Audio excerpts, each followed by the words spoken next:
الشيطان الرجيم.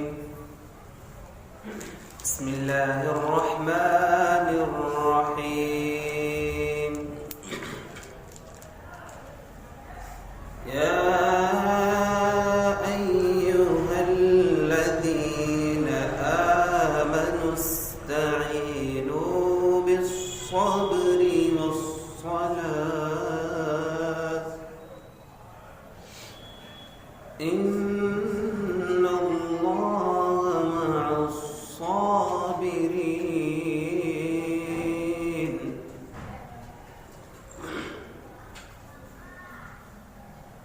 ولا تقولوا لمن يقتل في سبيل الله أموات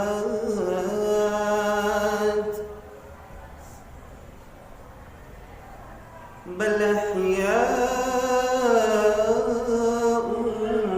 ولكن لا تشعرون.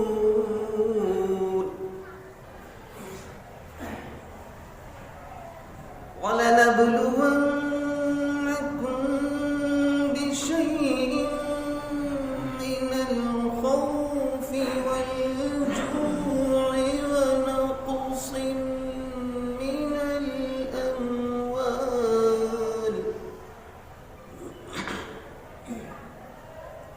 من الأموال والأنفس والثمرات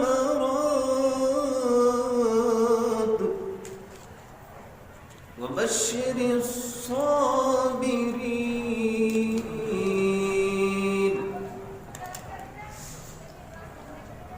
الذين إذا أصابتهم مصيبة قالوا إنا لله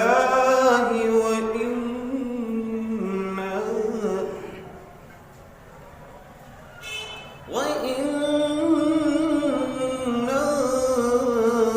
إليه راجعون.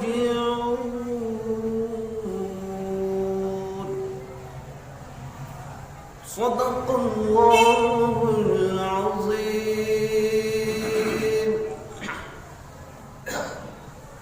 محترم سامعین کرام، معزز حاضرین، میرے عزیز دوستو، آج کے اس پروگرام میں اور آج کے اس درس قرآن میں آپ کے سامنے جو میں نے تلاوت قرآن، تلاوت کلام پیش کیا، وہ سورہ بقرہ کی چند آیتیں آپ کے سامنے میں نے پیش کیا، جس کا ترجمہ یہ ہے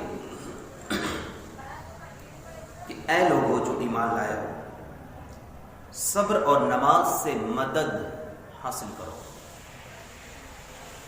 اللہ صبر کرنے والوں کے ساتھ ہے، اور جو لوگ اللہ کی راہ میں مارے جائیں انہیں مردہ نہ کہو، ایسے لوگ تو حقیقت میں زندہ ہیں مگر تمہیں ان کی زندگی کا شعور نہیں.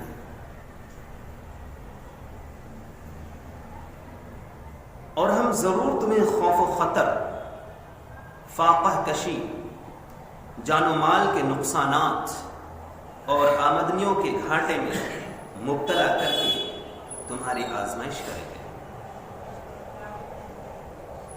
ان حالات میں جو لوگ صبر کریں گے اور جب کوئی مصیبت پڑے تو وہ کہیں کہ ہم اللہ ہی کے ہیں اور اللہ تبارک و تعالی ہی کی طرف پلٹ کر جانا ہے.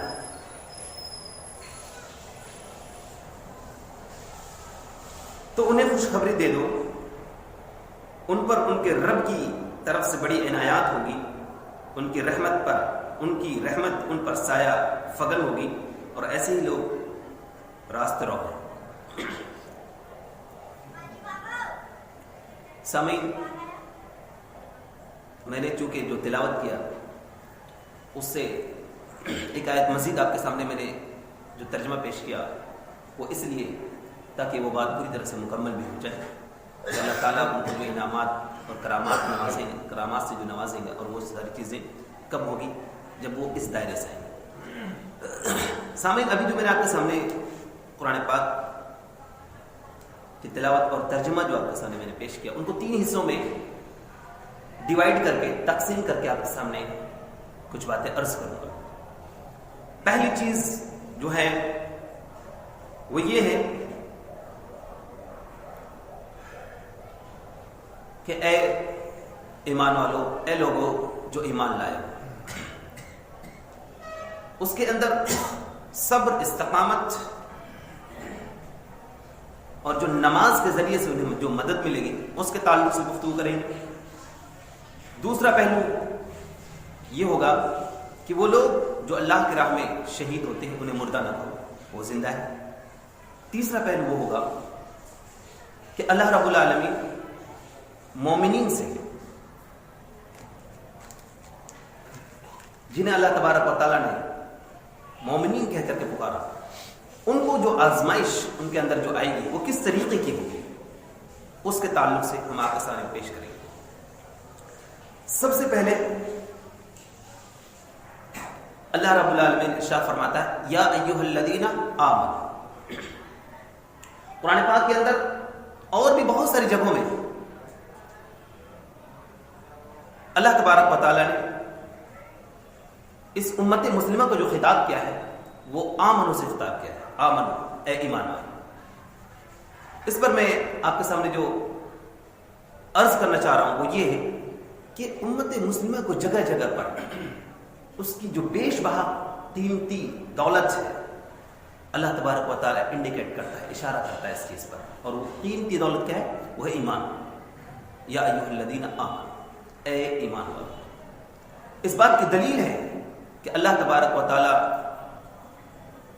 نے اس امت کے اندر جو فضل، جو کرم اور جو احسان کیا ہے وہ یہ ہے کہ اللہ تعالیٰ نے اس امت کو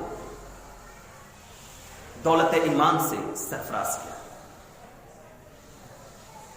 چونکہ یہ دولت ایمان ایک عظیم دولت ہے، تو سامعین، جتنی جو چیزیں عظیم ہوتی ہیں اس کی حفاظت بھی اتنی عظیم ہونی چاہیے، اور اس میں اس کو حاصل کرنے کے لیے انسان اتنا زیادہ اس پر جد و جہد کرتا ہے، کوشش کرتا ہے۔ اب چونکہ یہ ایمان اللہ تبارک و تعالیٰ نے یہ امت مسلمہ کو دیا، یہ ایک بڑا اعجاز اور ایک عظیم احسان اور عظیم دولت ہے۔ ظاہر ہے اس دولت کے حاصل کرنے کے بعد جو مصیبتیں، جو پریشانیاں آئیں گی، اس کے اندر ثابت قدمی، اس کے اندر صبر اور اس کے اندر جو استقامت آنی چاہیے۔ اللہ تعالیٰ نے فرمایا کہ تم اس چیز کو، یہ جو چیز آئے گی، یعنی جو آپ مجھ سے مدد طلب کریں گے وہ صبر کے ذریعے سے ہوگی اور نماز کے ذریعے سے۔ سامعین، یہ اللہ تعالیٰ نے ایک منصب امامت جو امت کے اندر بخشی ہے، یہ کوئی پھولوں کا بستر نہیں ہے جس پر ہم نے حاصل کرنے کے بعد ہم سو گئے اور اب ہمیں کوئی تکلیف اور کوئی دقت نہیں ہوگی، بلکہ یہ کانٹوں بھرا بستر ہے جس پہ ہمیں اپنی زندگی کو گزارنا ہے اور پوری دنیا کے انسانوں کو بتانا ہے کہ یہ ایمان جو اللہ تبارک و تعالیٰ نے ہم سب کو عطا کیا ہے، اس ایمان کو حاصل کرنے میں مصیبتیں، پریشانیاں آئیں گی، اس پہ صبر کرنا، اپنے آپ میں استقامت اور اللہ کی مدد حاصل کرنے کے لیے آپ کو ان تمام چیزوں کو چھوڑ کر، جو تمام ہمارے اندر جو خواہشات ہیں، ان تمام چیزوں کو چھوڑ کر اللہ رب العالمین کے حوالے اپنے آپ کو کرنا، اور اس پر جو مصیبتیں اور پریشانیاں عائد ہوگی اس کے لیے تمہیں جو چیز ایک پتھر کی چٹان کی طرح جمائے گا وہ ہے سب سے پہلی چیز صبر، دوسری چیز ہے نماز. نماز جہاں پر بے حیائیوں اور بری باتوں سے روکتی ہے، وہیں پر ایک انسان کو اللہ رب العالمین کے قریب کرتا ہے. بہت عظیم عبادت اور بہت بڑی دولت، دو چیزیں میں نے آپ کے سامنے پیش کی. یہ عظیم دولت جو ہم سب کو اللہ تبارک و تعالیٰ نے اس چیز سے سرفراز کیا، یہ ہمارے باپ کی جاگیر نہیں ہے. بتانا مقصود یہ ہے کہ یہ دولت دنیا کے تمام انسانوں کا حق ہے اس پر. تو ظاہر ہے دنیا کے تمام انسانوں کا جب حق ہے تو ان تک پہنچانا بھی ضروری ہے. ان تک پہنچانے میں پریشانیاں جو عائد ہوگی اس پر صبر کرنا ہے. استقامت، ثابت قدمی، اپنے پاؤں کا جماؤ ہونا ضروری ہے. اس کے لیے اللہ تعالیٰ نے فرمایا کہ صبر جیسی دولت میں تمہیں عطا کر رہا ہوں، نماز جیسی عظیم عبادت میں تمہیں عطا کر رہا ہوں. جب بھی تمہیں کوئی پریشانی ہو میری طرف پلٹو، مجھ سے بات کرو، میں تم سے گفتگو کروں گا. آپ نے سنا ہوگا کئی بار کہ جب کوئی انسان نماز پڑھتا ہے تو اللہ سے گفتگو کرتا ہے. یہ اللہ کے رسول صلی اللہ علیہ وسلم کی حدیث ہے کہ جب کوئی مومن بندہ نماز پڑھے تو وہ یہ سوچے کہ میں اللہ سے بات کر رہا ہوں. اگر اس کے اندر یہ چیز نہ آ رہی ہو تو یہ سوچے کہ اللہ مجھے دیکھ رہا ہے، یعنی میں اس سے بات کر رہا ہوں، اللہ مجھ سے بات کر رہا ہے. یہ ساری چیزیں تاکہ اس کی نماز میں خشوع اور خضوع برقرار رہے. یہ ایک پہلو تھا جو ثابت قدمی، صبر اور استقلال اور ہمت اور عزم اور حوصلے کی دلیل تھی. جب ہم اور آپ یا امت مسلمہ کا کوئی بھی فرد جب دین کے راہ میں جاتا ہے اور انہیں مصیبتیں اور پریشانیاں عائد ہوتی ہے تو وہ کیسے صبر کرے، اس پر اللہ تبارک و تعالیٰ نے مکمل طور پر انہیں بتایا کہ تم اس طریقے سے صبر اور استقامت حاصل کرو اور میری مدد حاصل کرو.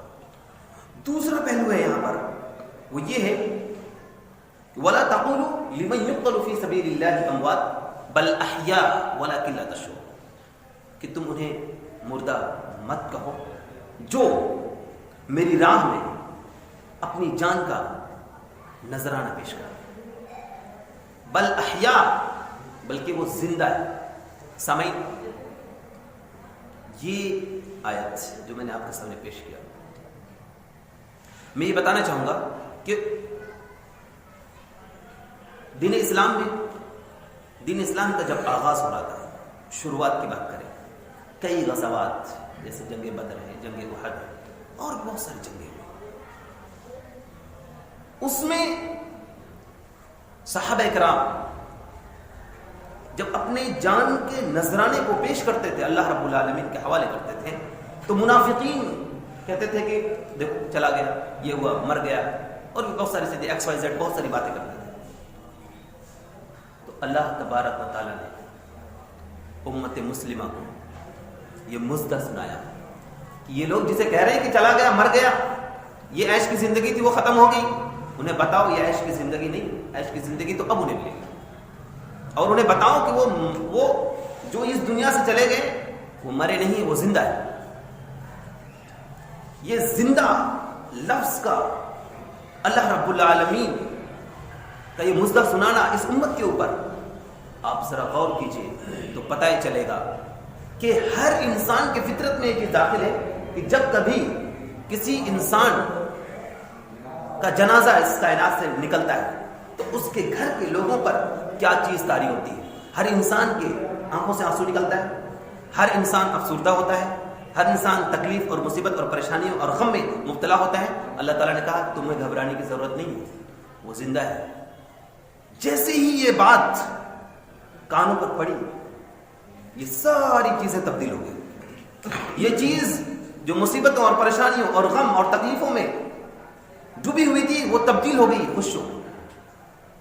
اور جہاں جیسے یہ خوشیوں میں تبدیل ہوئی، ایک انسان ایک انسان جنگ میں جا رہا، دوسرا انسان تیار ہے، دوسرا انسان شہید ہو رہا، تیسرا انسان تیار ہے. کیا ہے یہ؟ کون سی دولت ہے؟ یہی وہ چیز ہے جس کے ذریعے سے اللہ تبارک و تعالیٰ نے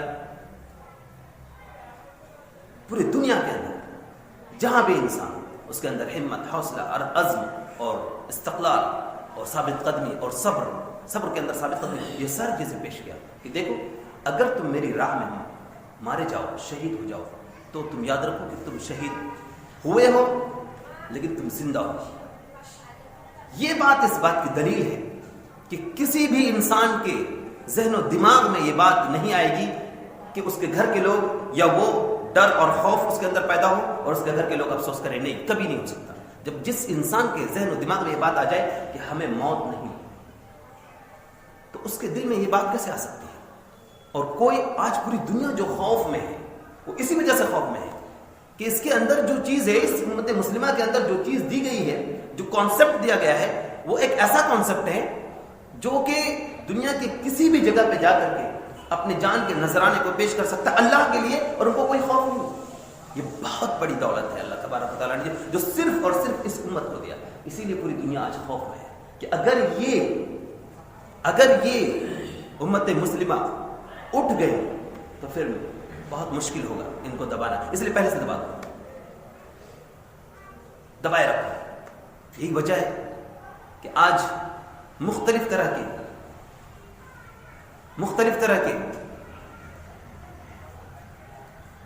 لذتوں میں انسانوں کو ملوث کیا جا رہا ہے تاکہ یہ دین کی طرف نہ آئے، لیکن جو لوگ اللہ کے دین کو سمجھتے ہیں، جو جانتے ہیں، وہ دوسروں تک پہنچاتے رہیں گے اور قیامت تک پہنچاتے رہیں گے۔ میں ان کے ایک باریکی میں آپ کے سامنے پیش کر رہا ہوں، وہ یہ ہے اللہ رب العالمین نے ارشاد فرمایا بل احیا، بلکہ وہ زندہ ہے، ولکن لا تشعرون، لیکن تمہیں اس کا شعور نہیں۔ میں یہ بات اس لیے کہنا چاہ رہا ہوں تھوڑا سا ایکسپلین کر کے کہ آج ہماری امت اس میں پھنس چکی ہے۔ جب اللہ رب العالمین کسی بات کو فرما دیتا ہے، کہہ دیتا ہے، تو یہ بات یاد رکھیے کہ جب بھی کوئی انسان، کوئی گروہ، کوئی جماعت اس کو کوریدنے کی کوشش کرے گی تو وہ پھنس جائے گی۔ آج امت پھنس چکی ہے۔ ذرا دیکھیں آپ، وَلَكِنْ لَا تَشْعُرُونَ، جو لوگ میری راہ میں شہید ہوتے ہیں اسے مردہ مت کہو، وہ زندہ ہے، یہاں تک صحیح ہے۔ وَلَكِنْ لَا تَشْعُرُونَ، تمہیں شعور نہیں۔ لیکن آج امت اس طریقے سے اس میں پھنسی ہوئی ہے کہ آپ ذرا دیکھیں، کہیں پر مماتی کا معاملہ چل رہا ہے، کہیں پر حیاتی کا معاملہ چل رہا ہے، کہیں پر سننے کا معاملہ چل رہا ہے، کہیں پر اور بھی مختلف طرح کے کانسیپٹ، کہیں پر آنے کا معاملہ چل رہا ہے کہ تشریف لاتے ہیں تو پھر کھڑا ہو جائے، پھر اس کی تعظیم کا معاملہ چل رہا ہے، پھر اس کے بعد تعظیم کے ساتھ پھر اس کا سلام پیش کیا جا رہا ہے۔ سامعین، اللہ تعالیٰ نے فرمایا کیا؟ وَلَكِنْ لَا تَشْعُرُونَ، تمہیں شعور نہیں ہے۔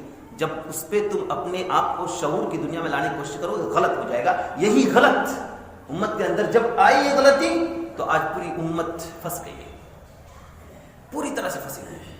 اور پھنس صرف نہیں گئی ہے، ایک گروپ دوسرے گروپ کو کہہ رہا ہے تو کافر، وہ کہہ رہا ہے تو کافر، وہ کہہ رہا ہے تو کافر، تو مان نہیں تو کافر۔ پرابلم یہ ہے ہم اس کی طرف نہیں پلٹ رہے کہ اللہ تبارک و تعالیٰ کیا فرما رہا ہے۔ وَلَكِنْ لَا تَشْعُرُونَ، کیوں گفتگو کرتے ہو؟ زندہ ہے، مردہ ہے، سن رہا ہے، نہیں سن رہا ہے، پہنچتے ہیں، نہیں پہنچتے ہیں، کیسے، کیا ہو رہا ہے، انہیں رزق کس طریقے سے مل رہا ہے۔ وَلَكِنْ لَا تَشْعُرُونَ، بحث مت کرو، تمہیں شعور نہیں ہے۔ جب تمہیں اللہ نے نہیں شعور دیا تو تم اپنے ذہن اور اپنے دماغ کو کیوں لگا رہے ہو اس معاملے میں؟ تو اس سے پتہ ہی چلا کہ دین اسلام، انسان اپنی پوری کوشش، اپنی پوری عقل، اپنے دماغ کو لگانے کے باوجود بھی جہاں تک سمجھ میں بات آتی ہے، جہاں تک سمجھ میں، دیکھیے میں یہ بتانا چاہ رہا ہوں کہ دین اسلام کو اس کانسیپٹ سے نہ سمجھے کہ اس کے اندر عقل لگانے کی ضرورت نہیں، اپنی پوری عقل لگانے کے باوجود جہاں تک سمجھ میں آتی ہے وہاں تک آپ اس پر عمل کریں گے، جہاں نہیں سمجھ میں آتی ہے وہاں ایمان لائیں گے، اس پر یقین رکھیں گے۔ اس سے پتہ ہی چلا کہ ہماری عقل، ہمارا جو شعور ہے، اس سے بھی بہت ساری ایسی باتیں جو بالا تر ہے۔ یہ اس کی خصوصیت ہے، یہ اس کی خوبی ہے، یہ اس دین کی خوبی ہے، دوسری جگہوں میں آپ کو کہیں نہیں ملے گا۔ سامعین، آج اگر اس امت پھر اس ٹریک پہ آ جائے اور یہ سوچ لے کہ ہمیں اس پر بحث نہیں کرنی چاہیے کیونکہ اللہ تعالیٰ نے ہمیں شعور نہیں دیا، تو پھر یہ امت ایک پلیٹ فارم پر آ سکتی ہے. نمبر 1. نمبر 2, اللہ تبارک و تعالیٰ نے دوسری جگہ پر ارشاد فرمایا وَاعْتَصِمُوا بِحَبْلِ اللَّهِ جَمِيعًا وَلَا تَفَرَّقُوا, اللہ کی رسی کو مضبوطی سے پکڑ لو, تفرقے میں نہ پڑو. یہ کون فرما رہا ہے؟ اللہ رب العالمین. ہم پھر اس کے خلاف چلے گئے. جب گئے تو ہمارا حشر یہ ہوا کہ آج پوری دنیا میں امت مسلمہ ذلیل و خوار. کیوں؟ کیونکہ ہم نے اللہ کے فرمان کو ٹھکرایا ہے. اور جب جب دنیا ٹھکراتی ہے اللہ کے فرمان کو, اس کے ساتھ ایسے ہی ہوتا ہے. اس سے پہلے کی قومیں دیکھ لیا, اس کی پہلے کی امتوں کو دیکھ لیا, جس کو کتابیں عطا کی گئی انہوں نے تحریف کی, اللہ تعالیٰ نے اس کو ٹھکرا دیا اور ذلیل و خوار اور رسوا ہوئے, ہر جگہ رسوا ہوئے. اسی طریقے سے یہ امت اگر ان کے اندر اگر وہ یہ چاہتی ہے کہ پھر سے ہمیں کامیابی ملے تو آپ کو ہم سب کو پلٹنا پڑے گا اس طرف جس طرف اللہ رب العالمین نے فرمایا وَاعْتَصِمُوا بِحَبْلِ اللَّهِ, اللہ کی رسی کو پکڑ لو مضبوطی سے, جمیعاً وَلَا تَفَرَّقُوا, تفرقے میں نہ پڑو. صحیح ہے, جب ہم تفرقے میں پڑیں گے تو ہماری ہوائیں اکھڑ جائیں گی. اور یہی ہو رہا ہے, یہی ہوا. یہ صرف نام کے لیے رہ گئے اور آپ دیکھیں کام تو بالکل ختم ہو چکا ہے. اس امت کا مقصد کیا ہے؟ اس امت کا مقصد یہ ہے کہ پوری کائنات کے اندر اللہ رب العالمین کی حکومت کو نافذ کیا جائے. کہاں ہے؟ کہیں نہیں ہے. کیوں نہیں ہے؟ کیونکہ ہم اپنے ٹریک سے ہٹ چکے ہیں, اپنے راستے سے ہٹ چکے ہیں, اپنے مقصد سے ہٹ چکے ہیں. اپنے دین کے اصل جو اللہ تبارک و تعالیٰ نے جس منصب پہ ہمیں فائز کیا تھا ہم اسے اپنے ہاتھوں سے اس کو ختم کر دیے. تو اللہ رب العالمین ارشاد فرماتا ہے دوسری جگہ پہ ظہر الفساد فی البر والبحر بما کسبت ایدی الناس, کہ اس بحر و بر میں خشک و تر میں جو کچھ بھی فساد برپا ہوتا ہے یہ ان کے ہاتھوں کی کمائی ہے. نہیں سمجھو گے تو مٹ جاؤ گے, سمجھو گے تو تمہاری داستاں ایسی لکھی جائے گی, تاریخ ایسی لکھی جائے گی کہ دنیا اسے تسلیم نہیں اپنا سر نیچے جھکا ڈالے گی. اور دیکھیں تاریخ ہے ہماری, دیکھیے ہماری تاریخ اٹھا کے دیکھیے تو آپ کو پتہ چلے گا کہ ریئل تاریخ ہماری, جس کو چومنے کا دل کہتا ہے, دل چاہتا ہے. لیکن آج یہ حالت ہو چکی ہے کہ افسوس اتنا ہوتا ہے, اتنا افسوس ہوتا ہے کہ آپ ذرا دیکھیں بہت سارے ایسے لوگ ہیں پاکستان کے اندر جو مذہب بیزاری کا شکار ہو چکے ہیں. اتنا پریشان ہو گئے ہیں وہ, اتنا پریشان ہو گئے ہیں وہ, کوئی دیوبندی, کوئی بریلوی, کوئی وہابی, کوئی شیعہ, کوئی سنی, یہ سن کر کے وہ کہ مجھے ضرورت نہیں ہے, جاؤ تم اپنے پاس رکھو, اپنا جیب میں رکھو, ہمیں جو شعور دیا اللہ تعالیٰ نے ہم اس کے مطابق عمل کرتے ہیں. یہ پرابلم آیا اس امت کے اندر, لیکن سمجھ نہیں دیا یہ کیا ہے. کیا اللہ تعالیٰ نے شعور نہیں دیا؟ دیا ہے. یہ انا پرستی ہے. جب ہم یہ کہنے لگیں گے کہ ہم ہی سب کچھ ہیں تو پرابلم آئے گا, کیونکہ اللہ تبارک و تعالیٰ کو غرور پسند نہیں ہے, تکبر پسند نہیں ہے. علم انسان کے اندر آ جائے اور اس کے اندر تکبر آ جائے تو وہ ہلاک ہو جائے گا. علم آنے کے بعد انسان کو اس طریقے سے جھک جانا چاہیے جس طریقے سے ایک پھلدار درخت جھک جاتا ہے اور پتھر بھی کھاتا ہے, صرف جھکتا نہیں ہے, پتھر بھی اسی پر برستے ہیں جو پھلدار ہوتا ہے. جس کے پاس پھل نہیں ہوتا وہ کہاں سے اس پر کہاں سے پتھر برسیں گے. تو یاد رکھیں مصیبت اور پریشانیاں جب آئیں گی تو پتھر ہمارے اوپر آئیں گے, ہمیں تو جھکنا ہے, ہمیں کو برداشت کرنا ہے, تو پھلدار ہم ہیں یہ ماننا پڑے گا. اور آج پوری دنیا پیاسی ہے کس چیز کی؟ امن کی, سکون کی, خوشگوار زندگی کی. اور کسی کے اندر, کسی بھی ریلیجن کے اندر یہ چیز نہیں پائی جاتی جو اسلام کے اندر ہے. اسلام اپنا ایک مکمل ضابطۂ حیات ہے, مکمل نظام زندگی پیش کرتا ہے. تمہیں پیدا ہونے سے لے کر تمہیں موت تک کیا کرنا ہے تم کو اپنے سے سوچنے کی ضرورت نہیں ہے, تمہیں اپنے سے کوئی چیز سوچنے کی ضرورت نہیں ہے. مکمل ایک کتاب آپ کے سامنے پیش کر دیا گیا ہے. فرق اور ضرورت اس چیز کی ہے کہ اس کے طرف آؤ. تعالوا الی کلمۃ سواء بیننا وبینکم الا نعبد الا اللہ ولا نشرک به شیئا. سامعین یہ اس بات کی ضرورت ہے. اب ہم آگے کی طرف کچھ اور باتیں آپ کے سامنے پیش کروں گا, اور وہ یہ ہے کہ وَلَنَبْلُوَنَّكُمْ بِشَيْءٍ مِّنَ الْخَوْفِ وَالْجُوعِ وَنَقْصٍ مِّنَ الْأَمْوَالِ وَالْأَنفُسِ وَالثَّمَرَاتِ وَبَشِّرِ الصَّابِرِينَ. اس امت کو اللہ تبارک و تعالیٰ نے اس کائنات کے اندر اور اس روئے زمین میں جتنے بھی انسان ہیں اور جو اس امت کے اندر داخل ہو گئے ان تمام انسانوں کو یہ میسج دے رہا ہے کہ تمہاری جو یہ زندگی ہے یہ ابدی نہیں ہے, ہمیشہ کی زندگی نہیں ہے. اور ظاہر ہے جب ہمیشہ کی زندگی نہیں ہے تو یہ وقتی زندگی ہے، اور وقتی زندگی کو اگر تم نے عیش و عشرت کی زندگی میں تبدیل کیا تو تم ہلاک ہو جاؤ، کیونکہ وقتی زندگی جو ہوتی ہے وہ آزمائش کی زندگی ہوتی ہے، اور آزمائش کی زندگی کو آزمائش کی زندگی کی طرح اگر تم نے نہیں گزارا تو اتنا بڑا پرابلم آئے گا، اور اتنے بڑے پرابلم کا شکار ہو جائیں گے آپ کہ آپ تصور نہیں کر سکتے۔ یہی ہو، یاد رکھو میں تمہیں آزماؤں گا، خوف سے، دشمنوں کے خوف سے، مختلف طرح کے خوف سے، جو بھوک سے، نقص من الاموال والانفس، جان و مال کے نقصانات سے، گھاٹے سے، مال کے نقصان، پھلوں کے گھاٹے سے، وبشر الصابرین، اور یاد رکھو ان تمام چیزوں میں جو انسان صبر کرتا ہے اسے بشارت دے دو اس چیز کی، یعنی کس چیز کی؟ کامیابی کی اور کامرانی کی۔ اور یہ لوگ جو صبر کرتے ہیں اس کے تعلق سے اللہ رب العالمین ارشاد فرماتا ہے الذین اذا اصابتهم مصیبہ، یہ وہ بندے ہیں جب ان پر مصیبت اور پریشانیاں عائد ہوتی ہیں تو وہ کہتے ہیں قالوا انا للہ، ہم اللہ کے لیے ہیں، وانا الیہ راجعون، ہم پھر اللہ تبارک و تعالیٰ کی طرف پلٹنے والے ہیں۔